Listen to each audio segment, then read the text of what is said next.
பூண்டு தட்டி போட்டு சேர்த்துட்டேன்.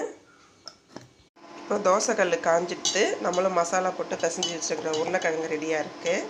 இது ஜஸ்ட்டு ஒரு 2 மினிட்ஸ் 3 மினிட்ஸ் ஊற விடுங்க. ஊற விட்டு அதுக்கப்புறமா எடுத்து போடுங்க, நல்லாயிருக்கும்.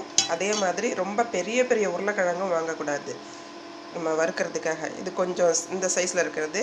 எனக்கு இன்றைக்கி ஒரு கிழங்கு பெருசாக இருந்தது, அதனால் அதை நான் வந்து பாதியாக கட் பண்ணிட்டேன். இது எதுக்குன்னா ரொம்ப பெருசாக போட்டாலும் உங்களுக்கு வேகிறதுக்கு உள்ளார நடுவில் வந்து வேகிறதுக்கு டைம் எடுத்துரும். அப்படி நீங்கள் வேக வைக்கும்போது தீஞ்ச மாதிரி ஆகிடும். அந்த மாதிரிலாம் இல்லாமல் இருக்கணும்னா திட்டமான சைஸில் இருக்கிற உருளைக்கிழங்காக எடுத்துக்கோங்க. இப்போ நம்ம போட்டு தோசைக்கல்லில் பொரித்து எடுத்துடலாம்.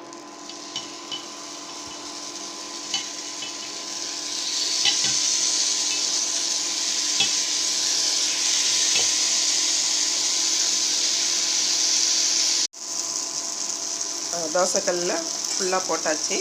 இப்போ ஓரத்தில் எண்ணெய் லைட்டாக விடுங்க.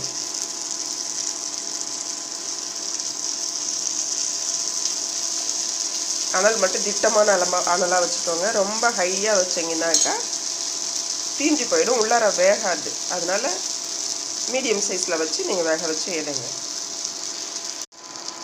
இப்போது இந்த ஸ்டேஜில் நம்ம திருப்பி போட்டுடலாம். ஒரு கிழங்கையும் ஒரு பீஸையும் நம்ம திருப்பி போட்டு வேக வைக்கலாம்.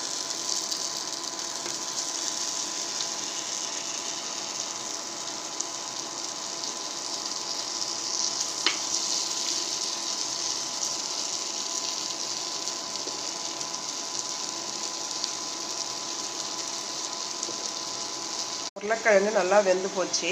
நம்ம வெந்துருச்சுன்னு எப்படி பார்க்குறதுன்னா, நம்ம கரண்டியால் லைட்டாக அப்படி குத்தி பாருங்கள், உள்ளே இறங்கும். உள்ளே இறங்குச்சுன்னா அது வெந்து போச்சுன்னு அர்த்தம். இந்த ஸ்டேஜில் நம்ம எடுத்துடலாம். முதல்ல நடுவில் இருக்கிறத எல்லாத்தையும் எடுங்க.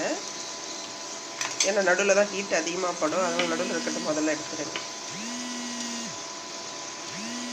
உருளைக்கிழங்கு வறுத்து முடிச்சாச்சு. முடிச்சதுக்கப்புறம் இந்த மாதிரி தான் இருக்கும். இது நான் தக்காளி சாதத்துக்கு இன்றைக்கி நான் சர்வ் பண்ண போகிறேன். நீங்களும் இதே மாதிரி உருளைக்கிழங்கு வறுத்து பாருங்கள், நல்லாயிருக்கும். எனக்கு ஒரு லைக் கொடுங்க. தேங்க்யூ.